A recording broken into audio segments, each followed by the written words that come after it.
Ken Lukyamuzi kibuuzo nga bwe tukiwulidde awo n'okuba ttooki mu nsonga ezo. Webale nnyo ssebo olw'okuba ndudde okubeerako mu studio eno. Sikiriza mpeereza obubaka obusiima mu ngeri eyawaggulu ennyo eri Speaker wa Parliament ow'ekitiibwa Amonko. Ensi yonna yakwaniriza n'eyongera okukusabira weebale okubeera omuvumu. Mu Parliament ey'omwenda nange mwe nnali kiteeso kyajja naye abantu gye baayita ne babulawo teri amanya kuteeka lino koramu koramu teyawera naliwo naye neewunyiza ku mulundi guno wasobodde okwasembulinga abantu n'oba motivatinga nga ssente zifuluuja ebweru naye ne bazigaana olw'omulanga gwakubye. Owekitiibwa Right Honorable Among ffenna tujja kwongera okusabira ate n'okuwagira newankubadde tuli bweru wa Parliament. Nye wanaalwala banamutwala wa Amerika takyagenda. Ekyo si kyekikulu kubanga kino kyekiseera ekyokwenunula. Lwaki ebiragiro Amerika ne Bungereza bye baawadde tebabiwa buli nsi? Segregation. Olw'okuba nti no tubadde tulipeninka ku buyambi bwabwe tekitegeeza nti tujja kubeera baddu. Tusobola okubeerawo ne tubeera successful singa tweddako mu ngeri gye tufulumyamu ssente zaffe. Era ekyo kireme kutiisa muntu yenna. Pozi njagala ekigambo kino nkiruŋŋamye bulungi ssebo mukulu Busuulwa. Uganda okusalawo okugoba empisa ezifaanana ezo it is also right. Dembe lyaffe. Ate nga kye twagobye tekiri mu ebyo ebiyitibwa fundamental human rights. Otabiwagira bakugoba mu UN. Tulindiridde Amerika ne Bungereza kale baleete ekiteeso ekitugoba mu UN. Olwo UN eba etuuse okusaasika yonange eggwawo. Mpuliriza. Kino kyenjogedde kikulu nnyo. Nze mpuliriza buuliza. N'olwekyo njagala okuwa nange warning. Olabulaani. Amerika ne Bungereza ate nga bakwano bange bonna bamanyiddwa kubanga nali mu nsi zaabwe okumala ekiseera.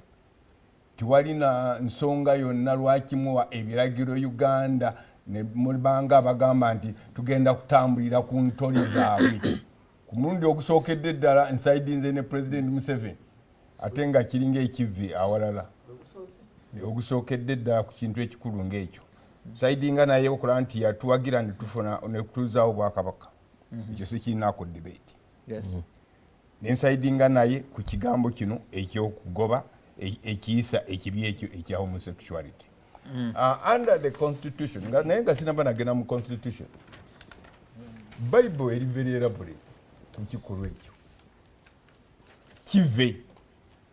Ate bwe tugenda mu constitution yaffe article 31 2A egamba marriage between persons of the same sex is prohibited. Semateeka wa Uganda? Yeah. 95? Yes. Kwegamba obufumbo bw'abantu ab'ekikula ekimu? Yeah. Tebukkirizibwa buweerebwa. Si ekyo kyokka mukulu Busuulwa omuntu yenna okwenyigira mu kikolwa tugambe musajja munne awase musajja munne bagende mu maaso ga faazi oba mbu mwawule abagatte bibanga ebimpemempeme. How do you define ekimpemempeme in Uganda under the definition of Buganda language? Romushana yatusinga Oluganda. Ekigambo kyogere kikijirayo ddala era kimpemempeme kintu kira kitategerekeka. Mpuje bagayi mu Luganda tetujja genda maaso Honorable John Ken. Ekimpemempeme ye muntu abeera awo nga ali beyond hopeless ng'ayinza n'okuba nti afudde weewaawo aba akyatambula. Kugamba omuntu okutuuka to characterize you nga ekimpemempeme is a shame of the highest magnitude.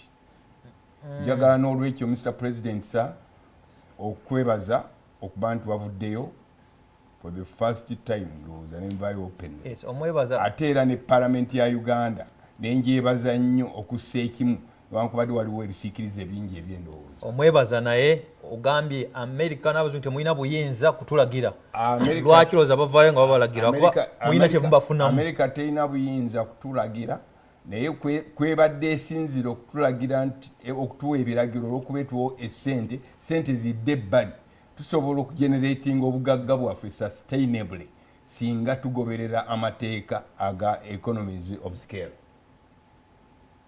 agasobola okututuusa ku success. For example, yes. Mr. President, sir, bw'oba ng'oli serious nga naffe bwe tuli serious ku kintu ekyo kkiriza oba gaana nti sente eza HIV zisobola okufunibwa nga tuyita makuba amalala.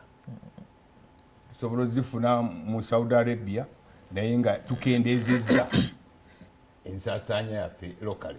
Tewaliwo nsonga n'emu ekkirizisa muntu yenna nti Uganda yandibadde ne palamenti ey'ababaka 55 ogasseeko ex-official members. It is too much. India erina population ya 1.4 billion people. Erina parliament y'abamemba ba parliament 52. To mention but a few examples. Tewaliwo nsonga lwaki cabinet ya Uganda yandibadde neba ministers 83. For what reason? Kenya etusinza population waggulu erina ba ministers 21. Tewaliwo nsonga n'emu lwaki twandibadde n'olusegende lw'aba RDCs. Lwaki twandibadde n'olusegende lw'aba presidential advisors ng'abasinga obungi tibawanga ne bwe bawandiika report tezitunulwa namu okubaako kye bagamba president. N'olwekyo ngamba bwe nti ekikolwa ekyakoleddwa kisobola okusanjaga eggwanga in terms of economics. Naye ffenna tustaninge alert tukanye ku nfulumya ya ssente ne kiba kyetaagisa Mr. President weetaagawo n'olukiiko oluyitibwa national dialogue luwamagezi ag'enjawulo ag'enjawulo bino sibyakuze bikolwa ebyo bitaga dialogue. Yes, dialogue yeetaagibwa. Dialogue yeetaagibwa ng'ogasseeko n'engeri gye tugenda okusimamu amafuta. Uganda egenda kucelebratinga olunaku lw'ettaano 5th June Environment Day. Naye tetusobola kusima amafuta nga tuli mu disarray in terms of governance. Governance yaffe eri in very bad shape. Buli kimu kitambula nga bwe kiraba. Abantu abali supposed okukola environmental impact assessment abasinga bakola shode work abanema nga bakalayiminga nti balina ssente zimala. Bwe tupapira okuzimba refinery nga tukimanyi bulungi nti Maction Falls National Park waters, the falls ezimu ezisingira ddala okukomaaninga tourism potential nga ate tukimanyi bulungi nti amazzi ga Maction Falls gakwanagana ne ga Lake Albert ate nga ku Lake Albert awo we bazimbye refinery. Tuyinza okwesanga nga amaanyi g'ebiriro agafuga amasannyalaze ge bayita hydroelectricity gali at zero. Walaba na Uganda abaddukidde mu kooti lwaki tulowooza tekibe nga bwe kyali mu palamenti yamu. Fox Odoi yaderera abyegaanye nagaye tali kubano naye alabamu obaana atwala petition ye. Kooti tetukitya. Bayina omusango ogwa agambe agenda kuteekayo gwe. Okuddukira mu kooti tetukitya. Yes. Gano mateeka ga Uganda. Uganda as a jurisprudence tujja okutunuulira okutegedde abantu bwe babeera n'ekintu kyabwe nga culture yaabwe oba custom yaabwe tumala gabagijjaku ng'ogamba nti n'olwokuba mu Bolivia babehevinga bwe bati. N'olwekyo we have so many reasons including our constitution. Yes. Complaint emu gye baali baleese omulundi guli mukulu Busuulwa okyajjukira yagamba amateeka gano olwokuba nti mu penal code namwomu ekiri consolidation yakolebwa. Era twagenda tugattagatta ntufuna eryo etteeka ery'abasaalirwa. Njagala okumaliriza ku kintu kino for the time being nga nebaza nnyo owekitiibwa abasaalirwa Asumani mukwano gwange yasobodde okulaga obuzira obw'enjawulo ng'ate bulina ne intellect. Abantu bonna bakitegeere nti ekibiina ky'ebyobufuzi ne bwe kibeera kimu nga kirina omusajja enjasa biggu asobola okirwanirira n'asinga n'ebyo ebirina ababaka abangi. Ti ono right honorable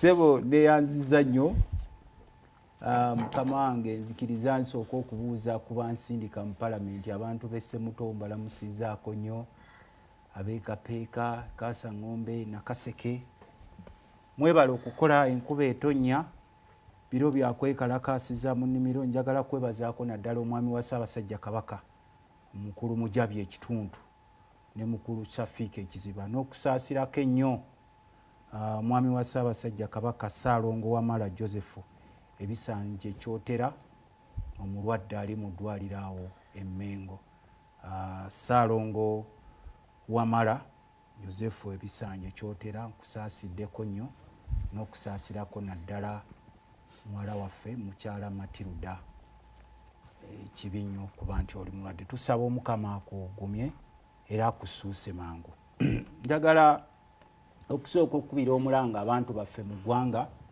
nti ebiseera bye tulimu si bya bulijjo. These are very hard economic times.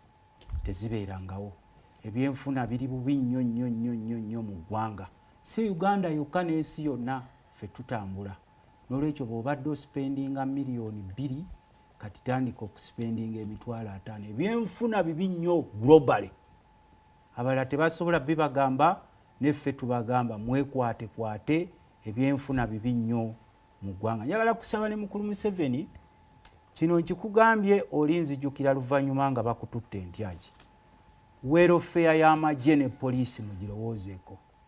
Think about the welfare of those police officers and armed officers. N'abalwana e Somalia ne bakomawo wano basasule sente zaabwe muganya okusasula wekinaayabika omujja okumanya ffe tetukuumibwa amagye mwe mukuumibwa amagye ne famire zammwe ne mu bibuga naye nkugambye emirundi egiwera think about the welfare of those armed officers ne police officers. Think about their salary enhancement. Think about their better housing. Basula bubi abasirikale balya bubi abamagye ne poliisi ne prisons. Nze ndi maka parliament ne kiba kyetaago tusaleko ojjukira amagye ago n'abasirikale abatemwako amagulu mu lutalo abali emubende mu Casualty Unity bonna mwabasuuleyo bakaaba babalwanirira ne batemako entalo zino ze muwakula ku mwanga gatwetoolodde ne mubasuuleyo. Sebo nkikugambe bali bakutwala entyagi olinzijukira nti akasajja bakayitanga Luttamaguzi kigambo ng'okiddingana kidzinganye mumanyi. Njagala n'okusembyayo sebo mukama wange okusaba mukulu Katumba Wamala ffe tuli bubi ng'ab'e Nakaseke mu mbeera y'amakulu batusazeeko tetukyatuuka bitundu bimu. Tukukaabidde ekkubo lyaffe ery'obulenzi Nakaseke Kapeeka liri bubi nnyo. Ekkubo lino ery'Amatugga Ssemuto Kapeeka liri bubi n'ekkubo liri ery'e Kalule Semyungu Kibaati Bowa paka Kiwoko mabi nnyo batusazeeko nga Nakaseke mu mbeera eyo. Nkukubidde ssebo omulanga nga minisita wa Works osobole okulaba ng'otujjukira ssebo kensembyayo kano kaffe k'Abaganda nze musajja Muganda Abaganda muli mu kulya Katonga yajjudde n'abomoka n'okubomoka. Abaganda muli mu kulya gurupu ya Mwai Museveni gyava naye Luweero egabanya ensi yaffe Buganda. Kino kibagamba Abaganda muli mu kulya naye Buganda eggwawo Buganda ttaka. Tetubaganye bannaffe abamu abasirise naye bwokalina obwo bwe muzimba abamu mwolaba muli bakitalo nnyo ebiseera gye bujja bazzukulu bamwe bagenda kubayigga n'okusinga bwe bayigga obote ngambwe mwe boogera olulimi lwe lumu abatuliddemu olukwe abeegasse ne gurupu eno okulaba nga Buganda eri mu kusaanawo. Ffe twalibadde tetujja na ku TV oba ne ku radio ne tusirika nga nammwe abalala bwe musazeewo kusirika ne mutuula nabali abali mu kwegabanya ensi yaffe Buganda. Ekyo nkyogeddeko muwulirize bye twogera. Buganda ttiimu ya Museveni eri mu kumalawo ndowooza era abamu mwalabe tubadde tujja tuwaanira ekyettaka. Nasanyukidde nnyo omukyala DPP nkwebaza. Nalabye omukyala eri ewaffe ow'emyaka 84 bwe babadde babbako ettaka lye ne bamuteekako omunene omu mu gavumenti n'amuteekako omusango gwa trespass ne bamutwala mu kkomera e Butuntumula. DPP n'afuumuuka emisinde kuba yo DPP nze nali ne lead council mu kuyisa nnyabo mu palamenti ya Uganda mukyala DPP ate wakolerako e Nakaseke ne nasanyuse nnyo wonna nalabye ng'ogenda okutaasa omukyalo era twakukabira ne ku musajja gwe bayita Mugambwa ow'ekimegeredde gwe baakoonera amakaage ne bagayiwa ku ttaka n'omwana we ne bamala ne bajja ne bamutemula nga bagenze kubya ettaka tetwakulaba so nasanyuse nnyo owakoze ku nanke n'okusaasira looya era omulala gwe basoomu badde balwanira kubya ettaka looya gwe baatemudde mulambo gwe ne bagutwala njagala kusaasira fraternity y'abakansoozi bonna olw'okugendako munamweyo gwe baakubya amasasi ne bamutayo omu ku balooya ababadde balwanirira ebyettaka. Sebo nsanyuse nnyo okusinkana mikwano gyange gino naye njagala kwebaza right honorable speaker Anita Amongo ko w'ekitiibwa Ken Lukyamuzi bw'ayogedde n'ababaka ba parliament abayiyeewo omubiri. Embeera gye tulimu si ya bulijjo, tuli mu lutalo naye abasinga tebamanyi nti tuli mu lutalo. Tuli mu lutalo, emundu evuga, abatemulwa, abawambibwa, but at the end of the day eventually wajja kubaawo aba succeeding olutalo nga luwedde. Naye bwe nalabye nze nali siriiwo ekintu kino nga mukiteesaako nali mu lukiiko lwa UN e New York nembeera ku mutimbagano gwaffe guno nempa ebirowoozo byaffe era twagenda n'omubaka omu gwe bayita Honorable Musira n'ayambala ekigawuni ekiriko n'homosexuality baali bamuttira e New York n'addukira ku house yaffe ya Uganda House ew'Embaale Honorable Musira ow'Embaale n'addukira twalinze Honorable Musira n'Honorable Nantaba naye twali tetumanyi bamutungirisizza kigawuni kye ekiriko to hell with homosexuality naye abaafulumye ne bamuleeta emisinde emiyitirivu n'ayigira Uganda House kati bali tebamugamba security ye temala bulungi ekigoye akyambalire Uganda oba akyambalire munda tafulumwa bweru. Kakati bwe nasooka okulaba embeera eryo kakati ekiriwo nze siri excited ng'abamukumwe nebaziza ababaka okuyiwawo omubiri ne speaker Anita Amongo ne deputy speaker Tayebwa omulimu gwe mwakoze ekyakoleddwa tekikolebwa mutiitiizi anti kyakubulya nze ateekako omukono oyo taneewuunyisa. I am not among the people excited. Era nabadde nsobedda mpulira abantu bagamba mukulu atalimbira ku social media nembuuza nga sinalabayo bakubanga labi bannaddiini babadde nga bateekawo pressure sinalabayo bagamba aleluya ku makubo sinabavubuka okugyako nalabyeyo gurupu y'abavubuka abazze olunaku ndowooza lwajjo ku palamenti abo bo poliisi yabawerekedde naye bano abaali bazze okwemulugunya ku lw'amabaati babakuba emiggo n'abalala bakyali mu kkomerera baganya okubata naye balulabe poliisi ebawe embejja bataata. So njagala kusaba bafande ba police stop playing double standards. Omuntu bwajja okwemulugunya eri parliament ya Uganda olw'amabaati agabula treat them those are Ugandans basasula sente tito omutwala mukomera eyabuzaawo amabaati ye n'omwama ngubbeiro genda nkutadde naye ate one yeemulugunya lwaki amabaati gabula ate yegwe n'omuteeka mukomera n'omukuba n'omukuba emiggo. Kakati kino ekyakoleddwa nze tekindeetera excitement.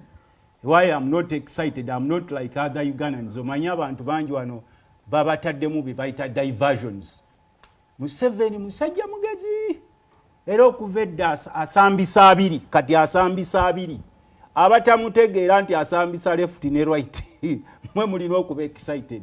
Don't be surprised nti mwana Museveni agendo yasasulidde bano balooya abagenza okuwaabira Museveni. Museveni has paid lawyers to go and appeal against that law. Bano balooya ba mwami Museveni bano bamanyi ba Fox Odo yali akola mu State House mumanyi omulimu gwe Andrew Mwenda yatembeeta mutabani wa mwami Museveni obo bamanyi wali okola mu UN bwokola ensonga kati UN ebekutumye nze biri birala giri gyali mirimu naye nkugambye bano mwami Museveni ize daba pizza kati wano bamutaddeko pressure naga kukiteekeko wano omukono bano nsooke mbakyamuukirize n'ayita eri emabega eri jjukira mwami Museveni byayogera emisana ate ekiro si byayogera nammwe wano si byayogera n'abazungu ayinza obaga nti amwandabi wano bano nabakyamuukiriza nange pulesi enzita e Uganda kuba n'akalulu nyakula naye ate ngenda kusasula abagenda mu kooti bajje banwanyise era ngenda kuba mu kooti alinaye mukono era kati infact mwami Museveni kyatanaba kutuukako kwesalira musango gwe wali ku olutaali naye nga judge sale misango je era don't be surprised nti abali excited now with the time mujja kwejjusa lwaki muli excited nje lwaki siri excited ababaka ffe tulina values zaffe zibaddewo ze to protecting abasiyazi babaddewo okuva ne ku mulembe gwa Yesu nga ne Yesu tannabawo kuba ffe tusukira ebye Sodoma ne Gomora abasiyazi baaliwo nano babaddengawo niffe tubadde twebuuza lwaki kati bakyamplifyinga mu wasat this time abasiyazi ne bateekawo omukulu n'aveeri n'ayogera ne mu 2014 bwe biteera byajja ne babigoba kakati nze ntunuulira ku mbeera gye tulimu ebyenfuna ebiri obubi ntunuulira amagye agattiddwa without many questions naye nga tewali answers against Somalia onavaayo ayogera kabyombo bano these people are not prepared these are signs of Uganda era nabadde nsuubira nti mu mbeera eno nga abasirikale bafudde bangi twali badde ffenna tusooka kubasabira ne bannaffe abali waggulu ennyo abalaba nti bakitalo nnyo ne mukkakkana ne mumanya because these are not your children mumutuula ne batabani bamwe ne mubakuuma ne zikazinga ne muddira abaana baffe abanaku ne mubaweereza Somalia okulwana entalo zammwe ne babasasula ate ne mubabbako ssente ne mubaweereza Congo bali eyo balwana ne mubaweereza Chad balwana ne mubaweereza Central African Republic balwana ne mubaweereza Sudan balwana ne mubaweereza South Sudan balwana ne mubaweereza Somalia bali mu kulwana naye ate UN bwesasula ssente era ne muzibba kakati nze betwali badde tusuubira nti lwaki Uganda te withdrawing amagye ye debate okugajja yeye bweru information kubona muyivu as if that is not enough Uganda basaba President Yoweri Kaguta Museveni Commander in Chief of UPDF atutegeeza omuwendo gw'abaana baffe abafiiridde mu Somalia basanye kufa ngankuyege kakati gwe bw'oba onoonya Amazima kuva mwami Museveni please you are wasting your time tabeerangako Amazima era ojjukira n'olutalo nga we yagambanga banne tugende Nairobi tuteese ng'eno aleka abalagidde tuba tuteesa mukube n'aleeta ssemateeka wano n'agamba n'awandiika mbusimanye ekizibu kya Afrika bakulembeze kweremeza mu buyinza bwe yeeremezawo n'akuutiza ne ssemateeka tuvuga ate muzeeyi wagamba sheba wakazi nti ekizibu kya Afrika bakulembeze kweremeza mu buyinza mbu abo abatalondebwa bantu kakati omuntu ngoyo ajja akiba akyusa ebigambo bw'obanga gwe omu ku babaka ba palamenti gwempa ekitiibwa alowooza nti olifuna amazima Museveni truth out of Mr. Museveni never waste your time kati ffe kye twali badde tusuubire kisooka ku kikolwa kino n'ebigenda okuvaamu oluvannyuma ngende omuteeso omulala ekikolwa kino abakitaddeko omukono babadde bamanyi ebigenda okuddirira si gwe mulundi ogwasoose Mwami Museveni bulijjo bw'aba akola budget agamba Uganda is a self-sustaining integrated economy gye twagala okulaba nga tetulaba minisita agenze ku lubalaza lw'abazungu kuleebeeta kubanga ffe tukimanyi wano twagamba wano boogera simanya abazungu those idiots naye nga yogera idiot okuva ku ngoye zayambala emmotoka zavuga eddwagala mu malwaliro abanaku bonna agenda mu bazungu ne budget y'eggwanga half of it is sponsored by bazungu abo baba bavuma n'olwekyo ffe tukitunuulira economic times tugenda kubeera bubi ebyenfuna bikyeyongera okuba bikubanga kati sente zonna eziyisibwa mu budget y'eggwanga z'abana ababbi era kati tolowooza nti eri ekyankwanzi bateeseza Munnayuganda kufuna ddagala mu ddwaliro tubateeseza Munnayuganda okufuna amakubo amalungi tubateeseza Munnayuganda okulaba nga ava mu bwavu bateeseza akabondo kaabo abawamba Uganda babadde batya abalungi kimanyi UMPs sente zange eza pineti lwaki temuziyise eri do you know who's pineti UMPs simanyi sente zange zino ezaatyaka who's atyaka banansi bona kakati ebyo bye bibozibozi bye babeerako eyo munanka ate olw'okuba nti n'ababaka ba palamenti bonna be musindika bonna basajja battu ne bakazi battu abasinga omukulu kati bamulabanga Katonda era naye wali atambulanga Katonda ettaka aliggumiza bw'ati ebigere nga bw'abiggumiza ne balowooza nti boogera na Katonda kakati essaawa za leero naye weebale omubaka sebo badde maliriza yadde ogamba nti tulina gwe tuyita ani sebo yesu sebo badde maliriza kale dakiika emu ngende wa gavana nja kusembera ngenda kuda honorable omushana kakati tulina tusobola Uganda eno okusobola okubenga genyo nga bwolaba Dubai omulembe guli nga Amini afuga eggwanga n'olwakuba kati tuzeeyo emyaka nga 5 emabega olw'obubbi n'okubeera n'abakulembeze abakenuzi most of the mature people bemusuubira bali mu bifo ebyobuvunanyizibwa naye nga bayaaya abawedde emirimu abanyagulula ensi yammwe left and right. Twalibadde tusuubira nti abazungu ne batusalako obuyambi kubanga nga speaker parliament right honorable speaker Ntamu ne baga nti tunokuuma values zaffe cultural values zaffe. Twalibadde tusobola bino wammanga bembadde mpa ebisobola okuvaamu sente. Yes, outlining. Ebisobola okuvaamu sente singa abazungu batujjako obuyambi. Ekisooka tukendeeze ku bubbi. Sente z'eggwanga ezisinga zibbibwa mu nguudo ne projects z'abakulu ze bateekawo ze baduplicatinga ne sente zetuyisa mu parliament ne sente ezikukusibwa mu byobugagga by'eggwanga eby'omutaka ne sente abazungu ze batuwa obubbi bukendeere. Ekyokubiri ng'ero Honorable Ken Lukyamuzi wagambye ensi nga Uganda ennaku obeera otya ne baminisita 81 nga n'abasinga ku bo tebalina impact. Twali tusobola okubeera mu biro bino ne baministers nga 20 tusobola okukendeeza omuwendo gwa parliament Uganda okubeera ne parliament erimu abantu 5 mu baabo. Tusobola okubeera n'ababaka ba parliament nga 2 almost nga buli district ekiikiribwa ababaka 2. Si bwe kiri Honorable Ken Lukyamuzi nga district esobola okiikiribwa omubaka omukyala n'omubaka omusajja. N'ekirala okubeera ne ba advisors abatawabula nga tebalina amakulu, okubeera n'olukunkumirwa abala DCs ne bano sabokomeka abala tunabamala yedda kasito wadde solution bamuwa eddagala batuweranga eddagala ku jiko kata ali paralyzed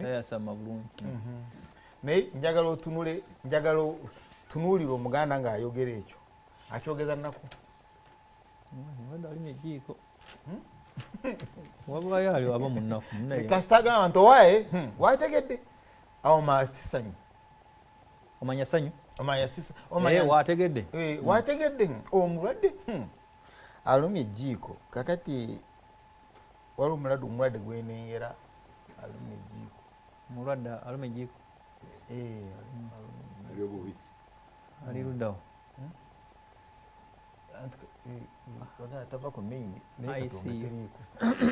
yeteredde leero mpise katonga nga nveerwenga emmotoka ezitali nzito nyo ziyitako obwaffe buno bugundi buwishi gwotambula mutubeera anti munankani yayinamu ekimotoka ekinene ekyo kiyitako kakati omulwadde alumye ejjiiko kakati tulinayo ekigambo kati kino si kya Luganda kino kya Lunyankole okufumba wano mu Buganda muyina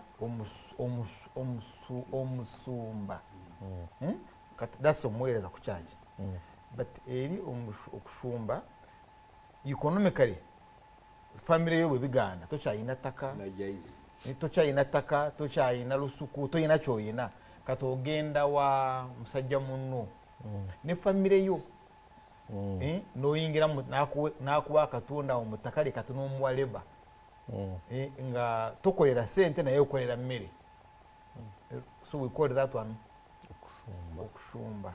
In other words okorapsinga economically tokyali independent nga nannyinimu but mu family yo wanga baana namukazi naki bakuyita taata bakuyita mama bakuyita taata omukyala kuyita mwami but naawo waliwo bbaawo oli gy'oddukidde ettaka ly'olimu nyumba gy'olimu gy'okola ey'olukushumba kati oba omulaba nga bbaawo oba omulaba nga musajja is the husband. I'm not saying that but is the husband. Kakati Uganda we yatuuka tukashumba mukulu Museveni ateekamu amakooti n'ayambala amasuuti n'agira naye fine alina family Uganda naye tali mu ttaka lye corrupted. CUPC basajja ba UPC abo baali basajja Amini yali musajja batono economy yagikutula yakutuka katekyaliwo so corrupted kakata sobola therefore kuyimirira mu maaso ga parasites nabano okubalonda okukolufayinga okubeera MP wa mukulu Museveni olina okuba parasite wani anti kyabadde abayi Parasites of who? abagambye The population? bwoba mwagala kulwana temuyina kuba parasites enkwa depending ku nte because bano mulimu gwa kunyunyuta musaayi eri mu bannayuganda so abagamba temuyina kubeera parasites oba mwagala kulwana in other words tulina okwesalako ebintu bingi tukyuse engeri yetugenda okubeerawo okusaasanya nsimbi but bano bayogera nabo akimanye n'okukimanya nti one they are heavily indebted n'enzija gye bajja they came as parasites they are no longer conscious si be bantu abali conscious wano nkwani omugenzi Kimera you remember Kimera Prince Kimera Masaka yali caliber ya politicians who were not parasites bano engineer Sakwabo Bungoko Nabudere Professor Nabudere Dan Nabudere ngoli ayimira mu kiko nagano Mr President that's wrong that is incorrect obo mchayo remember Pakaburu he wrote the piece nagama no tosobera kwa meaning constitution ngoyita mu referendum constitution aja amending is parliament by 2/3 Museveni natabuka nayomba nasanga olumunge moloke mufudde kwawo ku conference center ne bonneting nzugule ngatabacha mwana mafuta tebachagira but you see he wrote timu namagano this is incorrect so twali tuina crop of politicians kasi batobanga moyo omujukira mukuru Lukyamuzi abo nga yakubulira what it is but abo nazaba jawo buli amuwakanya buli abeera independent in thought nyinza okuwagira but when I'm independent in thought ningana ole kachuno katutunule muntu labe abo wana mukuru Museveni abamaro kati nakola crop mpya yaleta mujiju mupya and they have no brains in other words they don't come with a brain they only come with a stomach goboja wa mukuru Museveni tojana ko toleta bwongo just come kulia now yawa statement MPs awe nyine nabagamba bwe bakubya amajje gaffe Somalia twababaze babaddewo mu 8+ abalumbye enkambi because babadde babalaba nga bakozesa zi drone naye kulunako olwo teyagamba drone zaali zaani actually me I thought into drone zaali za mukulu Museveni kati mbandi ku BBC mpuliriza BBC na drones zaali za America zezu kuba ebimoloka bye bawamba bali the rebels of Al-Shabaab and I think even that naye tezagenda walanyo nezivaako kakati olunako olwaddako mu busungu bungi nnyo mukulu Museveni nayiwako omukono ku kiwandiiko oba actually yayiyeeko because nakyo siri sure but luli yayita meeting I think there was Rugunda yaturawo ndi Rugunda prime minister natuzala amawulire nateekako omukono nasayininga this time round ayafulumiza is mukyala Neta Amonga yatugamba munange bayiyeeko omukono but anyway katukirinde tukirabe have they gazetted the laws? Sanita not president yes it is not yet gazetted it's not gazetted yet so what are we discussing now so kakati therefore gwanga ne liva mukwogera mukunyumya actually I have scanned most media units ezikulembera talk shows abantu zebagoberera wano tewali eyayogedde ku lutalo lwa Somalia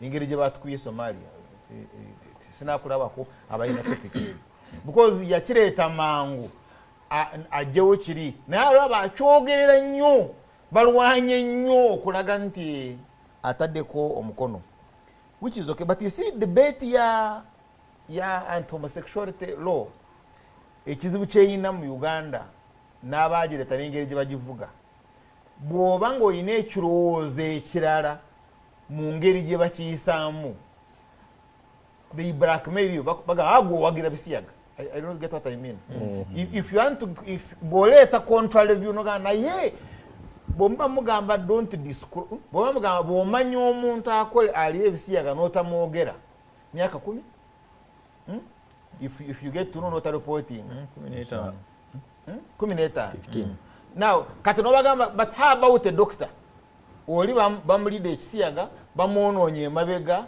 ayisa buyisa kakati azze wa doctor omujjanjabe nomanya as a doctor ekizibu kivudde kuki kuli ekisiyaga nawe teeka ligamba olina okumuwaayo right but ate gwe doctor eteeka ligamba toyina kuwaayo ebyama by'abalwaddebo those are ethics now tosobola kuleeta ekyo mu society nogamba naye bannange kino kulwaki temwakyetegereza kulwaki tetukyekkaanya they will tell you nti oli obikola wagira binankana ebyo now ekirala bw'okiteeka ku busuulwa olw'okuba toyagala busuulwa kwesimbeko kalulu because the only akutaasa kati busuulwa mwemba akukikuteeka mu bulago akikutaasa is the DPP and okimanyi engeri gye bano abalwanyisa corruption yaabo aba group ezo bo advertising abo ne mu office ya DPP balinayo officer waabwe the way it's their syndicates wanga baagala osole luzira oteya kusulayo oba olina omusango batokoze eki oba togwina so oli bwasalawo nakikuteekako oli ayagala kugalawo BBS telefina olw'okuba waliwo ekyayisewo kyatayagala nagamba mmwe mwayisaawo muwagira abali b'ebisiyaga you remember what happened to some TV live oli nga waliwo yali akolerako seetagana kubyogera wano really mpozi mu luzungu so oli TV yali genda kwekanga oli akiyisizaawo and you can easily close so kakati we are not discussing Somalia we are not discussing Congo now kati njagala nzikiriza njogere ku Museveni I'm not goberera mukulu Museveni yayogera tomulaba nga alumba oyo amenye oyo ali mu kusiyaga yalumba muzungu his political rhetoric mwabazungu shut up ugamba it's like the whole thing wetuuse nze mukulu Museveni bwenkuze nga ndaba because really should have been my role model gwenjigirako since Makerere days kakati nali mumanyi ng'omuntu anoonyereza okay why would Joe Biden ku myaka eyo ogirabye endowooza ne booleta ekifaananyi kye ng'olaba talinamu enviiri nga za black omulimu gw'amanyi abadde senator throughout I think most of his life is very very experienced is very knowledgeable kulwaki ye akiraba nga nsonga why because toswalanga nti Joe Biden akiriya right so where is their problem lwaki olaba balina obusungu eri gye bali naggwe because they are not silly these are not stupid people so what is this and Joe Biden president of America is extremely very is an intelligent fellow chobala n'emyaka gyaliko bisite America trustinga Biden ye mukulu America trustinga nemuwa so what is their what is their issue kati nawuliriza mukulu Kagame njakomana n'ekyo nawuliriza mukulu Kagame Rwanda bwe bamubuuza nagamba saagala ku I don't want to make this a problem I don't want to make kuli ekisiyaga Rwanda's problem in other words bwe babanga webali 15 ki tetusobola okubakolako nga tetugenze mu ntalo z'okuyomba it's possible in other words nze bompa omulimu ntabomba koleko mbakwatira ku traffic iganto yo person X akya ongane mujeo aleme okutabanya abalala nga mukwatira ku traffic yizo kumukwata ngo mubi yizo kumukwata because bulijjo na akikola abadde abakwatira obugofiire bwa yazamanyize emisoro yazamanyize there is a way you can handle the katweka gamba I don't want to make this a problem now wetuli kati njagala ko experience yange my Antwara Mudini my good parent the late days Mugabe ate Antoine Musomero yankuba nali saagala wamia was recruited into school violently kiboka na mutano zenzijukirako ajana wala yalwala mu Kenya HIV at that time course omwezi nali nsasula $40,000 the combination of 3 omwezi and ng'ojje kweza banka zeyali emanja ku musaala so the whole salary zaali zigenda kuki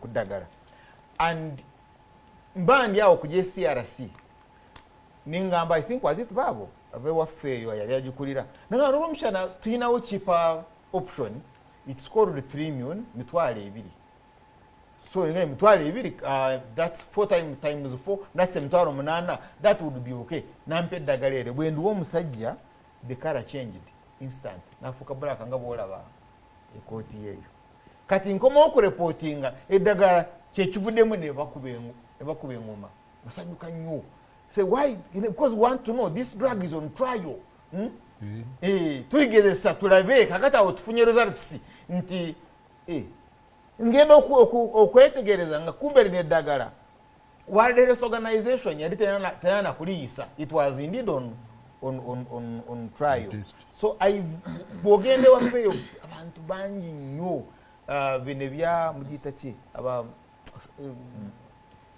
what is it kino ekibinja ekirabirira aba HIV Uganda Cares no taso bwogende waffe taso actually nawulira nawo ne jimwezi ng'agiwaza an achievement I have brought taso because abantu bangi ate okusinga nnyo maye kutula abasajja in some of our sub counties abafa more than 80% kati it is HIV waliwo ebiseera bwe balangirira nti toolo yekyasingayo ezo zibushenye ezo NGO za HIV ezikuya slims ezisingayo obungi you know that kakati it's not an area wotandika olutalo I'm not saying kiro toyina kukirwanyisa but we should also discuss the method nti ono wabanga you are so fake you are so weak tokyaliwo nti osobola kujjanjaba wuwo mulirano yabadde akuyamba but bw'aba ayitawo akuba engombe irritates you fine osobola kugubira ngombe no treating ono okutuuka ofunira capacity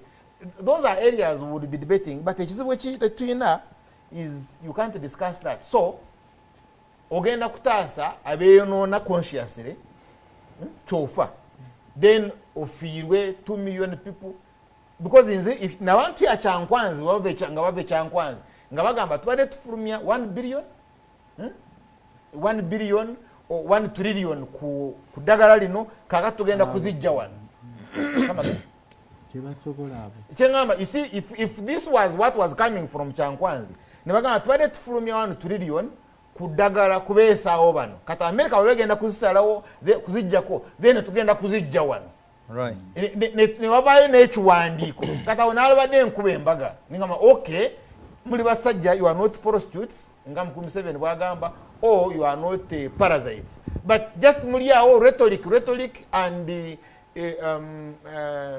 even your bishops how can you be a bishop ng'osabiriza moloka from the state right with this church nga bw'ogimanya how rich it is so yes the idea is a good idea kulwanirira culture yaffe kulwanirira our integrity it's okay but these are not the soldiers bano si balwanya abasobola okukola okukikola because tebalina mwoyo they are spiritually paralyzed amaaso ku ggwanga Honorable Charles Romushana beera smart farmer ng'olwonekoko ne capital chicken gende kamo kya kukanje kya street ojja basangayo afune capital n'amagoba myezi 5 kisinzira ku bungi bwa nkoko ze bakulundidde n'olyoka osanyuka kuba ku simu 070M 888 555 0761 888 Ssentebe wa Lwengo District muna NRM local government leader mugenda kosebwa olw'etteeka lino kubanga ensimbi tezigenda kujja kulwanyisa siriimu n'ebigwa mu kkoye. Weebale nnyo busuulula nga sinatuukaawo nsooka okwebaza bannaffe abatwerekedde kugenda ebuhiihi Sheema okuziika ssenga wange ne mutabani we abafiidde mu kabenje wano ebutambala kanoni butambala awo luguudo olwo badde lutawanya nnyo kati at least tusobola okuddamu okuyita Katonga ate nsaasira ne mwami Galaasi yafiiriddwa mukyala we wamu ne mukulembeze munnange Anatoli ebusumbi twasobodde kuba olwokuba tugenze eri mu kuziika ate n'abiri akibirizi mbasaasira. Waliwo omusango ogwansingisiddwa nabadde awo Bove Katovu ng'oyambuka Bwoti ng'agenda erw'emiyaga. Waliwo mukyala w'omusajja gwe bayita Katalibata mukadde yafudde nga boodi emukubye olw'okudduka emisinde. Bwe natuuse okungubaga oli yasula n'agamba kyeyamaani guno musango gwo enguudo nnungi kati abantu batomererako abantu baffe. Nagambye bannange nja kukkiriza omusango ogwaliwo ogw'enguudo embi, naye nga otubeera no ku TV n'ogamba nti ebyo boogedde si byaba TV nanyiniyo abagikolamu n'ebya boogedde sekinoomu. Bannange emisango gy'okutomera abantu ku nguudo ennungi ze tuli mu kukola by'abavuzi ba kimama sekinoomu. Era nalese ndagidde nti bateekewo hampu okuva e Katovu okwambuka e Keikorongo banayiseewo ko nga batansobola ziteekawo. Bannange tuzimaleyo, tujja kujja okutereeza oluguudo oludumaliriza paka wali okugenda e Kalyamenvu, naye tuteekewo hampu eziri temporary, naye tuteekawo kakapande akalaaliko abantu nti twateeseyo hampu. Wadde okuba obulango mpulidde akalimu Blue Crane nonzijukiza microfinance mbagiyitanga Bibulu yakolanga eyo ekyotera mu Masaka, yakolanga Minister of Microfinance Honorable Kasolo yagwa awo yakoleranga nga kansala ku district ekyotera alyoka afuuke MP ku independent alyoka afuuke minister.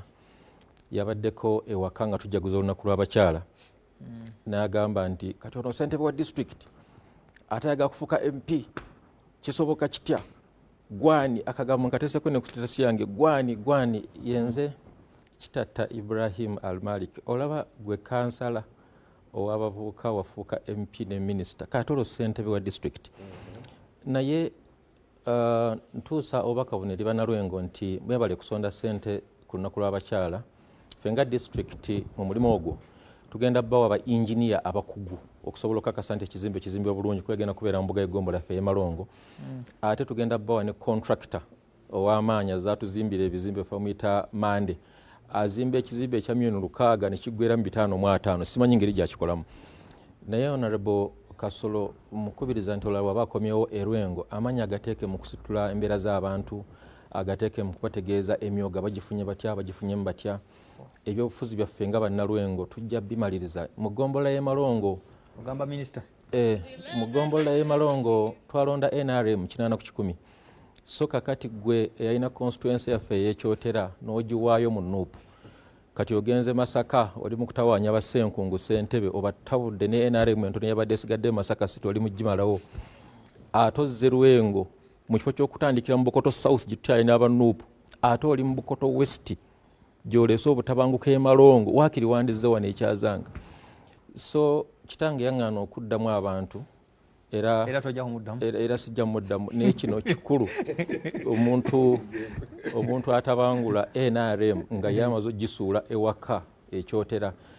Ndowooza bw'ojja eno buuza emyoga gyazze naga milioni 360 wano mwazifuna ku bwereere zituuse zitya abaazirya batuuseewa. Ndowooza waaba fokasinga ebyobufuzi bya banna Bukoto West. Banna Bukoto West bajja kusalawo ani gwe baagala abeere omubaka waabwe mu nkola ya demokrasiya 2026. Ate maliriza ngamba nti olaba kansala yafuuka oli kyakulabirako kirungi ssentebe asobola. Olwaleero ekisoboka bulungi bannalwengo banna Bukoto West nga basazeewo nze kankole emirimu gyabwe naye mbadde ndabula bano. Manyi paalamenti eyo paalamenti mulimu ebivubuka ebitaswala babiyita binkwabye. Bafuna akamotoka ka drone kaliko UGH ne babiteekamu bibaka bya paalamenti no babaka ne babateekamu kati baba bajja ewo mu constituency Busiro ne babikondako binkwabye.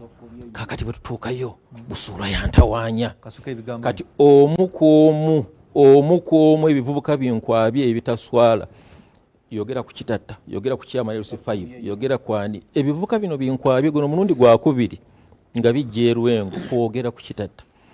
Nembasaba ensonga zaffe tujja kuzeemalira baine neeyisa teyawukana nnyo na buno obutamiivu bw'okulumbe. Manyi kulumbe wali ku mabbali wabaayo be bawa ekyokunywa namugamba Busirwa bw'atuuka wano mumugambe wabula kati ozze kuziika gweoyagala bafu kumbe bamuwaddemu wali ekyokunywa. Kati ebivuuka ebyo mu Parliament tusaba byeddeko ate sitwandisuubidde minisita ali mu kifo ekyekitiibwa kale gwoyinza okuba nga toli wa kitiibwa naye ekifo ekituwa ekitiibwa ng'ekya minisita ate okwegatta ku bivuuka binkwabye ojje ogambe kakitatta akatono chairman wa district gwani onfuula omunene ate nga ndi toto.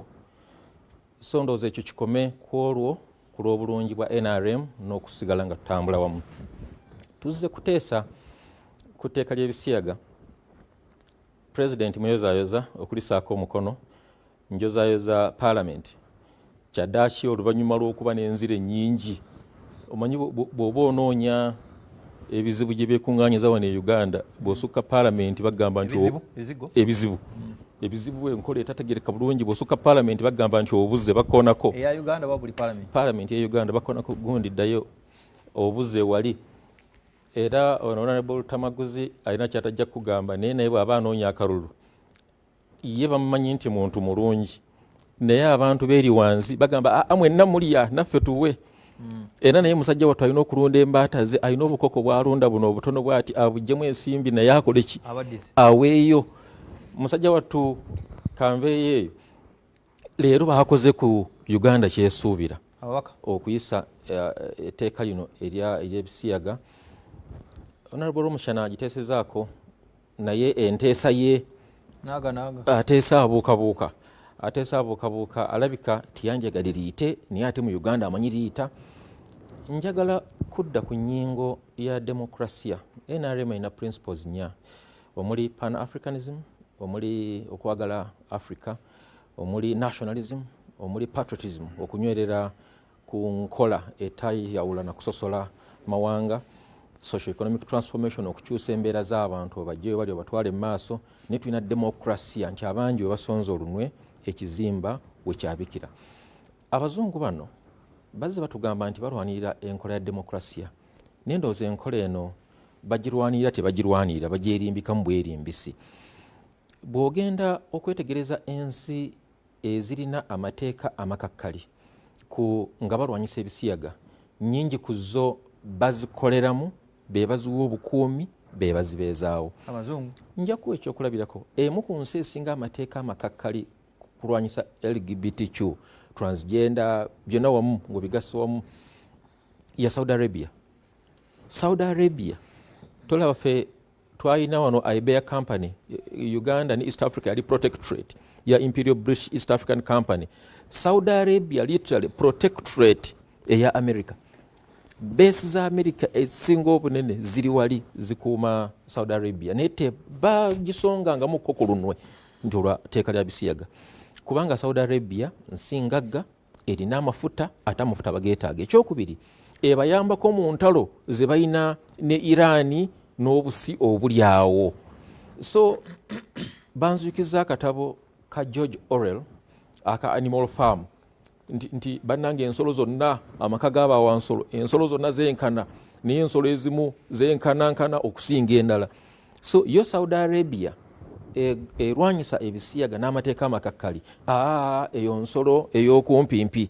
Naye Uganda bw'esalawo okuyitira mu ssemateeka n'eyitira mu kugoberera ennyingo ya NRM ya demokrasiya nti abangi bwe basonza oluno ekizimbe we kyabikira enkola y'ebisiyaga okubitambuza okubipromotinga okubiteeka ku baana baffe abato okubuzaabuza ensi ng'obajja kukuba ettuufu obateeka mu kkuba erya livansi kikyamu tuteekewo amateeka agakikugira n'ogamba nti Uganda mulindaba kwegamba ndabya ddala double standards mu ntegeera n'enkola ey'abantu baffe bano abazungu. Nadde mpuliriza President Ruto ku makya leero badde n'olunaku olukulu e Kenya naye yabaddeko South Africa. Yagambye abazungu bano tulina okwetegereza enkolagana gye tukolagana nabo. Yagambye bakuyita mu lukiiko olwa Africa ne bayita ensi 54 ne mutuukaawo mwenna abayisa ali omu bakuwa dakiika emu n'ekitundu oteese kyokka oteeseze miliyoni z'Abannayuganda 40 eri ziri 5. Yabagambye nti mu African Union twanjagadde enkola eyokuba nti bwe tuba tujja mu kuteesaganya n'ensi yonna ey'amaanyi America, Turkey, babayise mu Africa Russia Conference, babayise mu Africa China Conference, basindikeyo AU n'abakiikirira obondo nti kano ka SADC, nti eno East Africa, nti bano Maghreb countries bagende bateeseze Africa kye bayita bakireete. Niyo naayagala abeere class monitor, head prefect nga bw'alengera abaana ku parade. Yagambye nti ekyamakulu kye tujja mu nkiiko zino nga tugenzeebu kiba kifaananyi.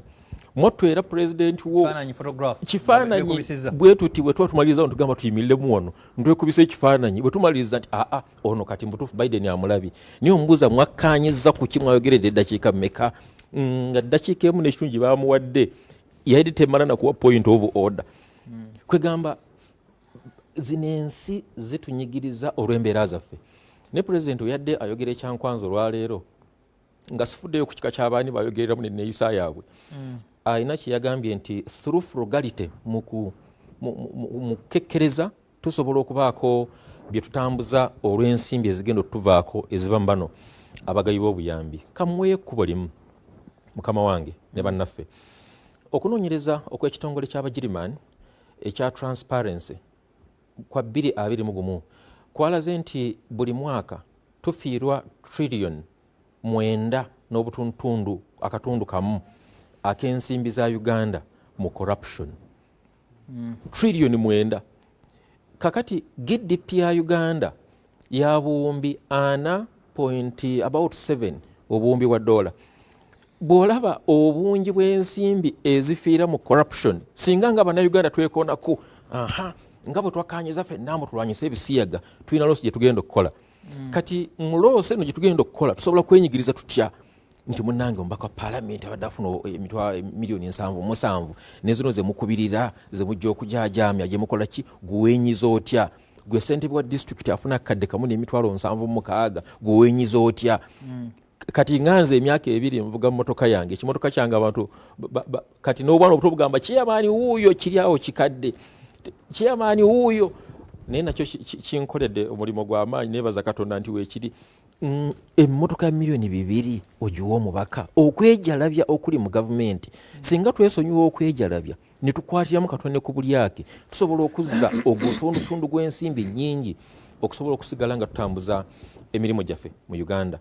Naye njogala okugumya abaka bafa paalamenti, njagala okugumya Uganda nti wano tulaga tulina okusiba emisipi kubanga bali ekigendererwa ekikulu ekiri mu kutambuza n'okusaasaanya enkola eya LGBTQ. Ndowooza kyakulwanyisa population, kulwanyisa bungi bw'abantu. Baleese empiso, baleese population secretariat, baleese kirabika n'emmwe omulimu gwammwe ogw'abalambika mu Bayibuli ogwa muzaale mwale tujjuze ensi tugukoze bulungi n'emirembe gyaffe tugijjeemu ekikula ekya obungi bw'abantu. Kakirabika bagamba tubayiseewa okendeeza engeri gye baweramu. Kati bw'ogenda mu bino ebya transgender nti omusajja afuuka omukazi, omusajja bakube homoni obeere ng'obusajja bwe tebukyalina makulu. Mu butuufu omwana omuto omuteekemu omuze gw'okulowooza nti ye ne bw'abeera kyokka nga yazaalibwa. Kikolwa kizibu, tulina kwegatta bwegasi nga bannayuganda ne tugamba tuyise tutya mu mbeera eno. Naye nga bwe tujjukiza bali nti yeeno demokrasiya gye mwatugamba bannayuganda baasazeewo bwe batyo tuwaŋŋanye tutya ekitiibwa nga bwe tutambuza ekigenda kukosa bannayuganda kikasembayo. Bannayuganda balina okwesiba bbiri kubanga twadde tuzza abaana ku ssomero naye nga mutuufu omukyala ne bw'otuuka ewaka n'abaako kyasaba omutunula n'emirundi 2 otunula onyiizeemu era tajja kunyiiga mukyala wange alina byeyanzijukiza ne mugamba tokimanyi nti eno wiiki yakuzza abaana ku ssomero. So kati ffenna kakati tulina okugamba tokimanyi nti twasayininze etteeka ly'ebisiyaga buli omu waali kwatiriramu nga Honorable yagambye abadde afulumye miliyoni 2 kati ogende kwameka kwa 5 abadde afulumye emitwalo 2 mwattu kati genda ku 15,000. Abantu bangi abagira balindako kuba basayinze etteeka ly'ebisiyaga mutuufu balina okulindako balina okulindirako ddala. Naye naffe ne bali abadde bakuŋŋaanya ebisawo n'ebisawo eby'ensimbi President IGP abalala bonna b'ogamba nti balina obuvunaanyizibwa balinga bifaananyi. muwe kyema bakopa ye wano yali MP bwe yavaawo yatulekera muwala we so ate enkola eyo terina buzibu mbadde nga nti alina kyayogera Kyayogedde. bangwako kiyifuyifu Ne bakwata emikono. Tegera ne amagulu. foomu zange ezo ze nali nkozeko declaration ne bagamba oyo titumwetaaga mu parliament ne mbasingira mu Supreme Court. What are you talking? not a dangerous Point substitute yange gye mbadde ngezaako okugamba bwe naleeta omwana abantu be bamuleeta so sinzi olw'okusiima bye nali nkoze mu parliament. President Yoweri Kaguta Museveni, now that Constitutional Court ya Uganda yasazeewo section ya Public Order Act ebadde esinziirwamu abapoliisi okutulugunya abantu olw'okuba bakuba enkuŋŋaana olw'okuba beekalakaasiza yasaziddwamu. Constitution ya Uganda Article 92 egaana Parliament okusaawo etteeka erifaanana ng'eryo lye baagaanye. Era n'olwekyo nsaba abapoliisi bwenna wakiri mujemere mukama wamu nga mugoberera ekyasaliddwawo Constitutional Court. Enkuŋŋaana zonna zikkirizibwa kasi otegeezaako poliisi. Era Conservative Party very soon egenda kuyita olukiiko enate tegaggadde tubeeko kye tugamba ku nfuga yaffe. Oyagala ku inciting forces ng'ojja oli ku TV ya Kabaka nti bajemere mukama waabwe. Ate baba bajemedde mukama waabwe.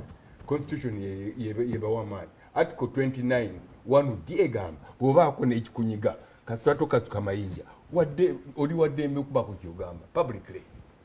Nolwekyo mmaliriza nga ngamba nti tulowooza Mr. President sir nti ebiseera bye tulimu engeri gye bigenda okubeera ebimyufu kiseera kituuse otuwa omukisa ng'eggwanga olw'okuba tetufunanga transition kasooka ojja mu buyinza wabeerewo national conference bannayuganda bakubaganye ku birowoozo ku kiki ekiddirira mu maaso otherwise kijja kuba kibi nnyo bannayuganda nabo okuddukira mu Luwero too because they want to liberate themselves from the shackles of dictatorship. To hell with that. That is Honorable John Ken Lukyamuzi. Thank you so much. Moderator, thanks for the show and nice moderation and the cordial discussion. What measures will curb the vice in schools when some first worlds are funded by the Western world? Mayumba Kefas yali kubisiyaga. Robert Msitwa wabula Lubaga South yaggwa mu kinnya. Teri mubaka kuva Lukyamuzi bwe yavaawo. Tebanga na mubaka kubanga Lukyamuzi bwe yavaawo. Musitwa ye bw'agamba nti Lubaga South terina MP. Zembagamba nti oba toyombye. Otera okudda. Ofuse Honorable Kiwanda Godfrey Subi. Alangidde. Tujja kwesangayo. Ani ali mu South ye. Kali kamusoyi ageebwa bali kuweereza ndabira ali kasirenganda mulya nnyama sebo n'agamba kwetulye nekyabadaaza tuba otabulira ku saluuni bandabire waswa favor omulonkato henno olina masuba mu kikajjo president bw'anaaba atakomeza mu gavumenti ye yeerimba tajja kumalako na bikolwa ebyo. Sekondari Honorable Luttamaguzi nti yeebale kuteesa bulungi era Honorable Kyagulanyi bw'aba alambula Buganda naye tasigala nona ebintu byenze sebuli wakosima waswa mu Nyende Masaka City. Sitegedde bintu byogamba kunona. Honorable Luttamaguzi nawe baako kyogamba ensi. Kosima oba olinayo ente yange. President Robert yajja kulambula. Bweba bya simu abembereza. Naye era bw'aba mobile money wange muteeka ya Right Honorable Speaker Busuulu.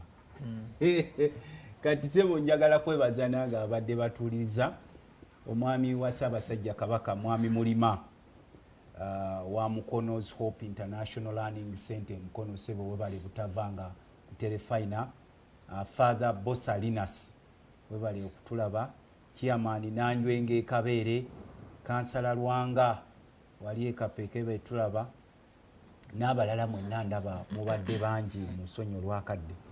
Kati tulina okusomoozebwa kunene nnyo naye mwami Museveni takyalina kyatugamba.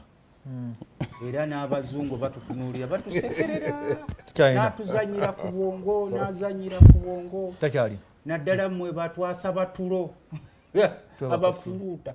Mwami Museveni takyalina kyatugamba mbuulira kikipya kikyatugamba mbuulirayo gwe ekipya kyolaba bwe kuba kugamba kukwejalabya kati asinga okwejalabya the most extravagant president in the world atambula n'emmotoka nkaaga the most extravagant president in the world. President atambula atambula kuliko n'ekimotoka kya toy. Nekujala bakusinzira. Siraba ng'omukulembeze atambula n'ekimotoka kya toy.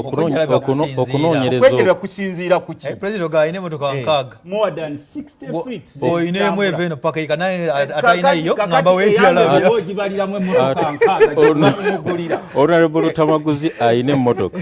Wano wansi tumaliddewo paaki ye. Nalio kawo itana agenda. Eyo siyange gyalaba siyange. Gira maso kakati bwe tubeera ne president ali very extravagant nga kyagala kyakozesa president akozesa 2.8 billion ku mmere daily. President asaasaanya ku masannyalaze milioni 5, amazzi milioni 5, n'atambula inland travels ze bamuteekamu ne sente zayise eno ez'ekiyaaye ze bayita simanyi classified. Obu bonna bubbi. Yes, za kiyaye. What is classified? If I may ask. Zitatunulwamu. Lwaki tezitunulwamu? Kati nalabye atutta ababaka ekyankwanza abakuba lwaki temuyisa ssente zange era ekizibu kyange ye parliament. Please. Parliament is not the problem of Uganda. The problem of Uganda is Mr. Museveni. Nga mukyalaba omukulu oyo ng'akyafuga eggwanga lino. Forget about anything. Era tubalaba abasinga nga mukyamulaba omukulu oyo akyali ekisooka ffe tulowooza abamu tulunze n'okulowooza oba eggwanga lino yaliroga buli omu n'amuwunika bw'ati ne bwe tulaba abaali bategeera abaali bachallenges bonna obayitako bonna bali bwe bati balinga enseene bakotesa emitwe ne babuuza what happened nga balinga wano Abaganda baali ba champion ba buli kimu bonna abawotesa emitwe bwe bati buli gwotuukako n'omukoonako nti owaayo ono omusajja yajja wano mwe mwamufuula kyali. Waki abatiisa ttaka lya moditwala ne business nazibagobamu mwonyeka mwaka mwe nakabajjako ne mufuuka ng'emmomboze anti tukyakuuma bulamu bwaffe kuba omukulu simayiba omwogerako bayinza okukutemula. Kati sebo mukama wange ngomaliza nze kyenjagala okukugamba nze siri excited ku bazungu nabo. Abazungu mu abajja wano Europeans abajja ne bugamba mboyogera ku bolwanyisa omuli w'ebisiyazi otta eddembe ly'obuntu. Abasajja bakompola abantu wano babatemula nga tuwandiikidde bazungu bibaluwa nti abasajja batemula buli gwe balaba alimu akamoozola nga bakuba atali mukomera alibwe atemulwa. Tulina abaana ba Nuupu babadde nga babatemula ne tuwandiika ebbaluwa, abaana ba Nuupu babatadde mu makomera ne tuwandiika ebbaluwa, abaana ba Nuupu babajja mu civilian courts babatadde mu military court martial ne batuula walina omusajja ng'azimbye nga kisekkokko ngalowooza mu ye Katonda w'ensi eno ne tuwandiikira abazungu n'abazungu nga batuddamu ebbaluwa nti kasita dikiteeta yettira bantu be ffe twagala kumanya. Kakati olwaleero geno guti abatazimbye ye size ye ndaba bazimba sente bwa court martial n'obuuza nti ono aliteeko sente bwa court martial bwa kitalo nnyo yeeraba mbu ye Katonda ne mukama ole yamugamba ali next god. Kakati mwe bazungu mwe we are very sorry. Yes, nga budde bwangu we are very sorry ku bazungu abo.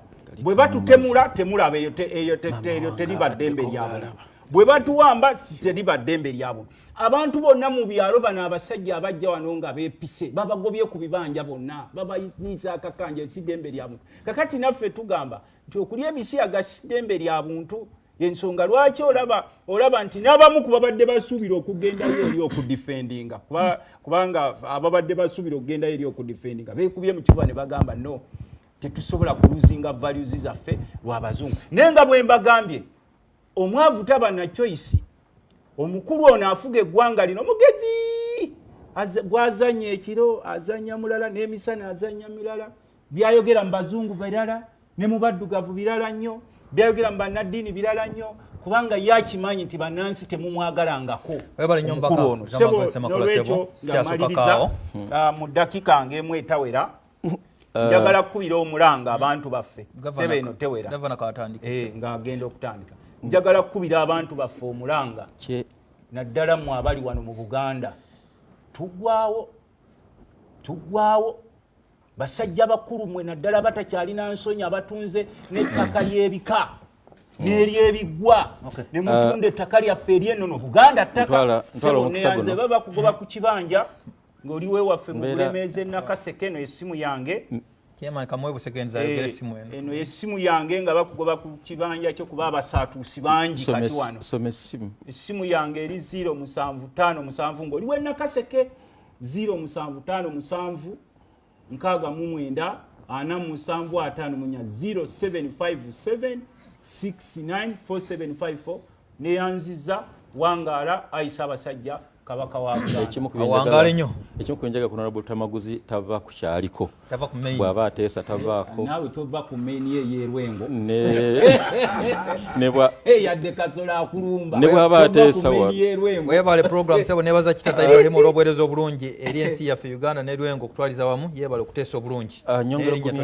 Nyongera gumya abantu baffe abali e Kawule awo Kasagazi nti ekyapa oli ekya eka 15 oli kiyali ateese manyage twamaze okukiteka envumbo tuli mu nteekateeka ekisazaamu abantu baffe ettaka libaddire waliwo abantu baffe abalala waliwo nno eyagenze ne mu Kayanja awo eŋŋango n'akawamba nabuuza abantu gwatali kikero noonya ki mu Kayanja abantu baŋŋambye baakateeka ku mirembe gya Kabaka 1938 nga Ssaabasajja Kabaka Ssekabaka nga bagambye okukola bulungi bwansi bateekewo amazzi naye abantu baavuddeyo ne beerwana ku kate tractor bagyokye abantu munywere enkola si yentuufu naye olumu ye yeetaagisa naye nze mumpitanga n'embeerawo nsobole okubakugira obutatwalira mateeka mangi mu ngalo bampada alipoota ku luguudo oluva Kakoma okwambuka waggulu Enkundwa tugenda dusa mu nteekateeka tusobole okulukwatako enteekateeka ya financial year empya eya disitulikiti y'e Rwengo twayisizza ennaku entuufu ez'okusala tujja giyisa wiiki ejja gwe twabaddemu n'okwegeya okulamba ne bakansala nyongera okubategeeza nti secondary school za gavumenti zonna kumpi omuli Nakateete omuli St Clement omuli Ndagweses omuli tugenda zizimbisa twafunye obuwumbi 3 okwongera okuzimba n'okuddaabiriza secondary school za gavumenti eye Katovu tugenda maaso n'okuzimba Seed Secondary School bw'oyitawo Koboti ku ddyo nga wakaise Katovu oba ogiraba emirimu gigenda maaso bukwakku twongera okusaba Bannalwengo mbeere eriiso lyaffe ebweru waffe bakansala bange mbeebaza olukiiko twafunye eggulo lwadde lukulu olw'okwongera okuzza obuweereza ewamu tukakkane abalinamu obuzibuzi butusonyiwagane tusobole okuzza emitima gyaffe ffenna twolekere okuweereza eri obuweereza obulungi eri Bannalwengo tulina essuubi nti mu kuwabulagana n'okuwaŋŋana ekitiibwa tujja kutwala disitulikiti y'e Rwengo maaso nga twewaze embeera abantu gye beetamwa ey'okutegeererwa ng'ate baakulonda ggwe ng'omuntu nkiriza ntumire mukadde wange ampeereza ka message wano mukyala we Fatima Kitatta Hajati kwali alaba